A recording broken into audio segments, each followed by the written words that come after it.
हरियाणा के दंगल में बीजेपी, कांग्रेस समेत तमाम दलों ने अपनी पूरी ताकत झोंक दी है। बीजेपी पिछले 10 साल से सत्ता में है और इस बार हैट्रिक का दावा ठोक रही है, लेकिन मुकाबला कांटे का है तो बीजेपी के दिग्गजों ने मोर्चा संभाला हुआ है। गृह मंत्री और बीजेपी के चुनावी चाणक्य अमित शाह हरियाणा में बैक टू बैक रैलियां कर रहे हैं। अमित शाह कांग्रेस पर चुन चुनकर हमले कर रहे हैं, चाहे राहुल गांधी हो या हुड्डा या फिर गांधी परिवार के दामाद रॉबर्ट वाड्रा। अमित शाह किसी को नहीं छोड़ रहे। माचापुर की एक रैली में अमित शाह ने जम्मू कश्मीर से अनुच्छेद 370 हटाने का जिक्र करते हुए कहा कि जैसे 370 हटाया वैसे ही अब वक्फ कानून को भी सीधा करेंगे। ये वक्फ बोर्ड के कानून से बहुत परेशानी है ना, एक कानून को एक शीत सत्र में हम सुधार कर सीधा करने का काम कर देंगे। ये समग्र क्षेत्र का विकास, इस समग्र क्षेत्र का विकास ये राहुल बाबा एंड कंपनी नहीं कर सकती। मोदी जी की सरकार ऊपर बन चुकी है, बन गई है या नहीं बन गई है भाई? अरे जोर से बोलो, बन गई है या नहीं बन गई है? नीचे कमल फूल की सरकार बनाओ, एक डबल इंजन सरकार हरियाणा का विकास सुनिश्चित करेगी, सुनिश्चित करेंगे। हम देश की सीमाओं को सुरक्षित करेंगे, हम आरक्षण की रक्षा करेंगे और धारा 370 को हम कभी वापिस नहीं आने देंगे।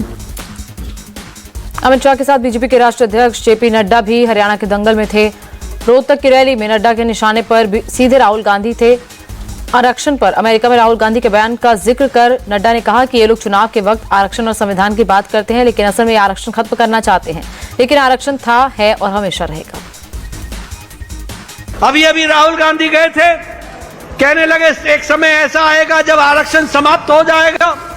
मैं राहुल गांधी जी को बता देना चाहता हूं कि आरक्षण था, है और सदा रहेगा, कोई उस पर हाथ नहीं लगा सकता, ये हमको ध्यान में रखना चाहिए। लेकिन ये इनकी नजर जब चुनाव आते हैं तो आरक्षण पर भाषण देते हैं, संविधान की पुस्तक लेके फिरते हैं, और जब अमेरिका जाते हैं, विदेश में जाते हैं तो कहते हैं कि समय आएगा जब आरक्षण समाप्त हो जाएगा।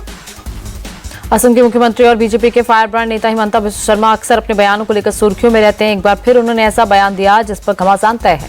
हरियाणा के सोनीपत में एक चुनावी रैली में हिमंता बिस्वा शर्मा ने कहा कि इस देश को डॉक्टर और इंजीनियर्स की जरूरत है, मुल्लों की नहीं। हिमंता यही नहीं रुके, उन्होंने यहां तक कह दिया कि असम में 600 मदरसे बंद किए और बाकी के बचे हुए मदरसे भी बंद कर देंगे।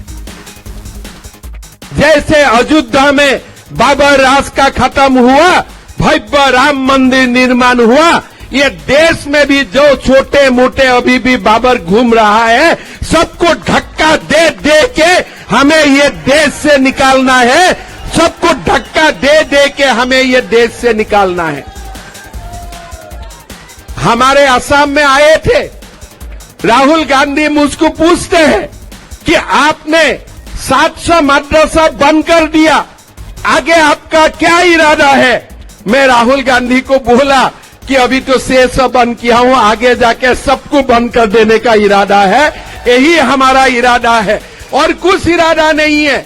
हमें देश में मदरसा शिक्षा नहीं चाहिए, हमारा देश का जवान इंजीनियर बनना चाहिए, डॉक्टर बनना चाहिए, इंडस्ट्रियलिस्ट बनना चाहिए। हमारा देश को जवान कोई मुल्ला बनने के लिए जरूरत नहीं है। जम्मू कश्मीर में विधानसभा चुनाव के प्रचार का शोर थम गया है। 1 अक्टूबर को तीसरे और आखिरी चरण में 40 सीटों पर वोटिंग होगी। चुनाव प्रचार के आखिरी दिन तमाम दलों के दिग्गजों ने अपनी ताकत झोंक दी। कांग्रेस के राष्ट्रीय अध्यक्ष मल्लिकार्जुन खड़गे कठुआ में के जरसोटा पहुंचे, जहां मंच पर भाषण देते हुए उनकी तबीयत बिगड़ गई। वो लड़खड़ाए और फिर कांग्रेस नेताओं ने उन्हें बिठा दिया। कुछ देर बाद खड़गे फिर उठे और भाषण शुरू करते ही प्रधानमंत्री मोदी पर कटाक्ष कर दिया। 83 इयर्स चल रहे, इतना जल्दी मरने वाला नहीं हूं। जब तक मोदी को नहीं हटाएंगे तब तक मैं जिंदा ही रहूंगा, आपकी बात सुनूंगा, आपके लिए लड़ूंगा। मोदी जी ऐसे धमकाने की बात मत करो, आपके पास, आपके आरएसएस के पास ताकत नहीं, उसका डबल ताकत मेरे कांग्रेसियों में है, मेरे नौजवानों में है, और इस देश को हम बचा सकते हैं, आप कभी नहीं बचा।